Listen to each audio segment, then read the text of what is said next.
अभी जैसे कल परसों हम लोग पुणे के कमिश्नर के पास बैठे हुए थे, तो हमने जब कमिश्नर को इतनी सारी चीजें बताई, और जब मैंने कमिश्नर को एक बात बोल दी अपनी बातचीत के दौरान, मैंने कहा ये मत सोचिएगा साहब, आपकी 2 लाख रुपए तनख्वाह है, बड़ी गाड़ी में घूमते हो, इतना बड़ा दफ्तर मिला हुआ है, मौज कर रहे हो राजा की तरह, आप सुरक्षित हो और आप बच जाओगे। मोबाइल आपके बच्चे को भी पकड़ा रखा है इन लोगों ने, आपका बच्चा भी अश्लील वीडियो ही देख रहा है घर में बैठा हुआ, मेरा भी देख रहा है, दोनों के बर्बाद हो रहे हैं पैरेलल में। राजी मत होना ज्यादा, अगली पीढ़ी के लिए कुछ नहीं है हमारे यहाँ। आप उसको कोठी दे दोगे, नशे से नहीं बचा पाओगे, नशे की पूरी सप्लाई आपके घर में पहुंचेगी।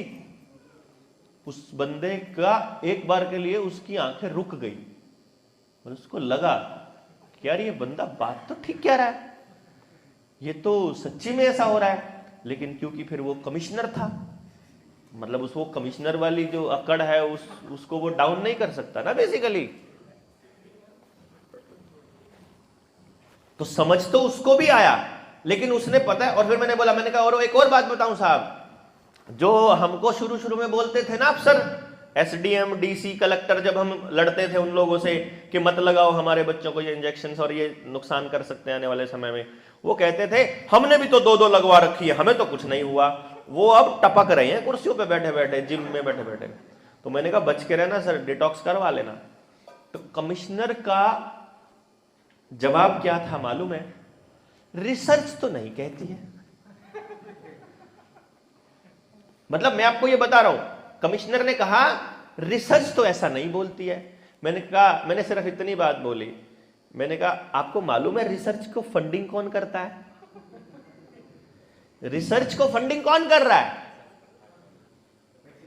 जिसको उस रिसर्च के रिजल्ट से फायदा लेना है। एनडीआरआई को कौन चला रहा है?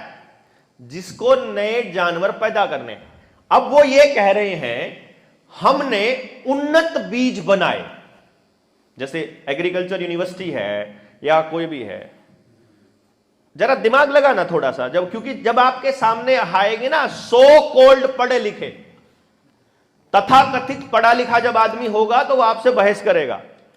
क्योंकि हम तो जो है ना, हम तो ऐसे हैं कि हमारे तो कोई नाम कमिश्नर लगे हुए, ना हम कहीं नौकरी कर रहे, ना हम बड़े बिजनेसमैन हैं, हम सारे के सारे एक आम नागरिक की तरह हैं। और हमको ऐसा देखा जाता है, अगर हमने भी मतलब कोट पैंट पहना होता, थोड़ा सा मतलब अंग्रेजी थोड़ी झाड़ रहे होते, और हम भी मतलब बड़ी सी बाइक या बड़ी सी गाड़ी में आते, तो लोग सीरियसली लेंगे वो, है ना।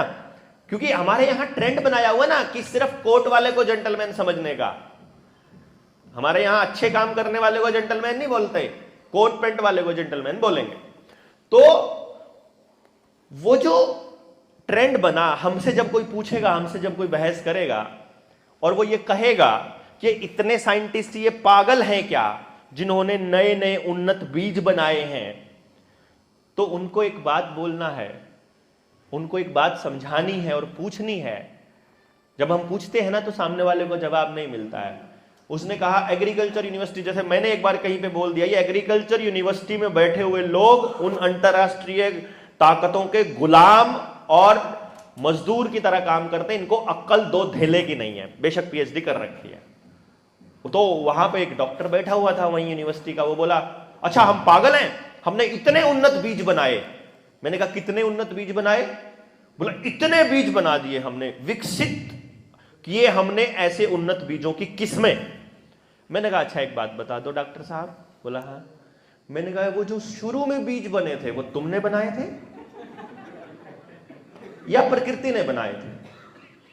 बोला प्रकृति ने बनाए थे, वो तो कुदरत ने बनाए थे। मगर प्रकृति कह लो, भगवान कह लो, कुदरत कह लो, जमीन कह लो, तुम जो मर्जी कह लो, लेकिन वो तुमने नहीं बनाए। तुमने मतलब तुमने और मैंने मतलब इंसान ने नहीं बनाए थे। वो जो आदमी का बीज है, जो जानवरों के बीज हैं, जो पेड़ों के बीज हैं, पौधों के बीज हैं, फसलों के बीज हैं, वो किसने बनाए थे? प्रकृति ने। और परफेक्ट बनाए थे, परफेक्ट। वो ऐसे बनाए थे कि 1 फुट बाई 1 फुट की जमीन में 32 पौधे भी लगाओगे तो 32 के 32 अलग अलग पौधों के लिए पोषण है वहां। जितने पौधे लगा दोगे सबके लिए। जंगल में जाओ आप देखो, उसी जगह पर अलग अलग जिसको नाइट्रोजन चाहिए, फास्फोरस चाहिए, पोटाश चाहिए, अलग अलग जो जो पोषण वाले तत्व जिसको चाहिए, एल्यूमिनियम जिसको चाहिए, जैसा मैग्नीशियम जिस पौधे को चाहिए, वो सब कुछ जमीन से ले रहा है। जब तक वहां पर आदमी का डाला हुआ रसायन केमिकल नहीं पड़ा है ना, तब तक वो जमीन सब कुछ दे रही है आपको। जमीन खराब होनी शुरू कब हुई? जब आदमी का बनाया हुआ बीज या रसायन वहां पर डलना स्टार्ट हुआ। उस बीज ने क्या किया? अपने लिए सब कुछ ले लिया और बाकी पौधों को खत्म कर दिया। समझे बात आप? यही तो हमारी आदत में शामिल हो रहा ना, कि सारा पैसा हमको ही चाहिए, सारे प्लॉट हमको ही चाहिए। यही काम वो बीज कर रहा है, यही काम वो उनके जानवर कर रहे हैं, कि सारा पोषण उसे चाहिए। और बाकी की रही सही कसर उन्होंने क्या किया कि प्राकृतिक और मल्टीपल क्रॉप की बजाय एक फसल उगाओ। तो मेरे हरियाणा को भी उन्होंने ऐसे एक फसल पर ले आए।